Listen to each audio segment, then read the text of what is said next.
आत्महत्या झाल्या असत्या तर महाराष्ट्रातल्या 2च लग्नांची मी उदाहरण देतो.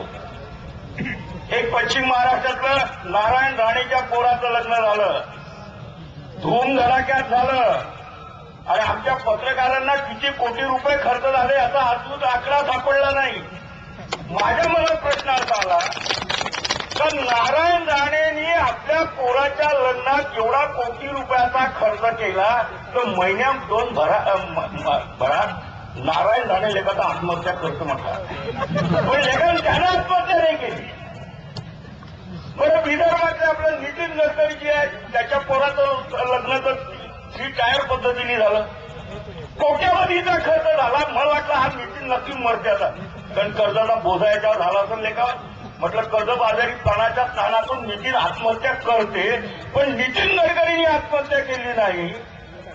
पण शेतकरी मात्र त्याच्या पोरापोरीच्या लग्नामध्ये खर्च करतो म्हणून आत्महत्या करतात असं सांगितलं जातं.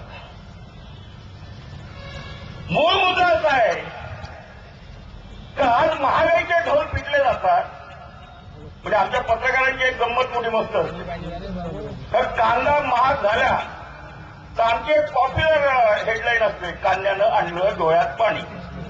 आणि जे पदा प्रिंट मीडियापासून तर इलेक्ट्रॉनिक मीडियापासून घडणं सुरू होऊन जातं.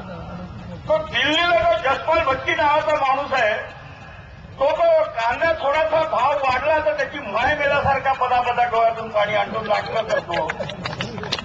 म्हणून एक सगळ्या इथे सगळ्या याच्यामध्ये कांदा खायला भेटला नाही म्हणून कोणी टाचा घासत साहेब मेला असं काही एखादं उदाहरण आहे का? फज्यात कांदा नव्हता म्हणून त्याला चक्कर येऊन पडला आणि मग त्याला इरविन हॉस्पिटलमध्ये नाही वाटलं असं काही उदाहरण आहे का?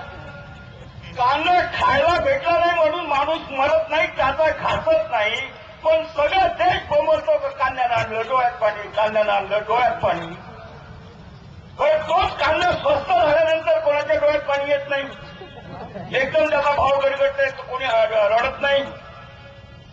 बरं कांदा महाग झाल्यानंतर एसेन्शियल कमोडिटी ऍक्ट म्हणजे जीवनावश्यक वस्तूच्या यादीमध्ये कांदा टाकला जातो आणि कांद्याची निर्यात बंदी केली जाते.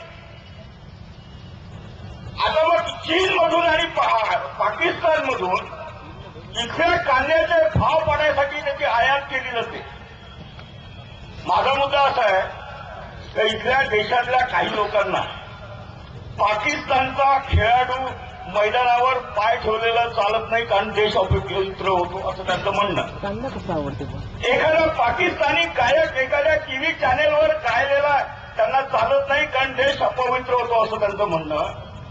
पण या देशातल्या शेतकऱ्याला मारायसाठी पाकिस्तान सारख्या शत्रू राष्ट्रामधून कांदा येतो आणि या देशातल्या लोकांना चालतो, त्यांच्या पोटात गेलेला चालतो, त्यांचं पोट ठेवून निघत नाही.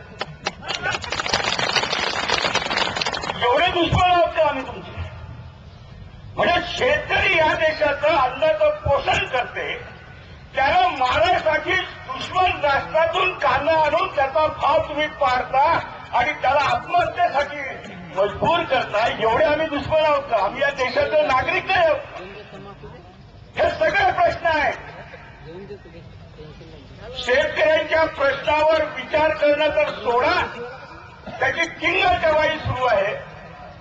म्हणजे स्वातंत्र्याच्या 64 वर्षानंतर कर्मचाऱ्यांसाठी 6 वेतन आयोग येतात, पण स्वातंत्र्याच्या 64 वर्षानंतर शेतकऱ्यासाठी राष्ट्रीय शेतकरी आयोग नावाचा एकमेव आयोग येतो. 6व्या वेतन आयोगाची अंमलबजावणी सुरूही होते आणि राष्ट्रीय शेतकरी आयोगाचा अहवाल कचऱ्याच्या पेटीत आजही टाकला जातो. एका बाजूला शेतकरी मरतोय, पण त्या आयोगाचा अहवाल अजूनही विचारात घेतला जात नाही. शेतकऱ्यांनी काही म्हटलं तर त्याला उपदेशाचे डोस खूप देतात.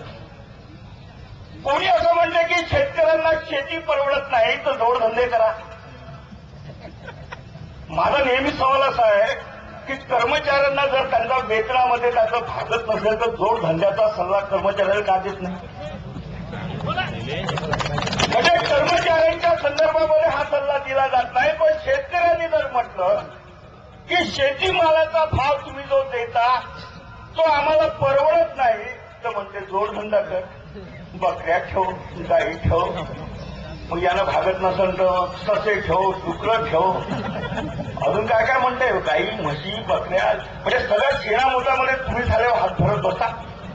हा सगळं एखाद्या कलेक्टरला का दिला जात नाही की कलेक्टर तुला पगारात पडवत नसत, तर तुला तो कलेक्टरच्या बंगल्याची जागाही मग घेतला. पण परत नवीन म्हणजे या सगळ्या सभेची किंवा या आंदोलनाची भूमिका अशी आहे की आता आम्ही मरणार नाही, आता आम्ही मरणार नाही, आता आम्ही लढणार आहोत, ही प्रतिज्ञा घेऊन हे आंदोलन आपण सुरू करतो आहोत.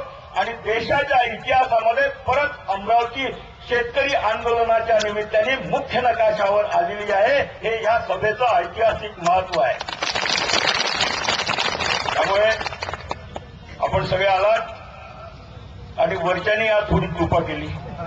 कधी कधी नेहमीच करतो असं नाही, पण एखाद्या वेळेस करतो, आज केली, त्यांनी कृपा दृष्टी केली. सगळ्यांना धन्यवाद.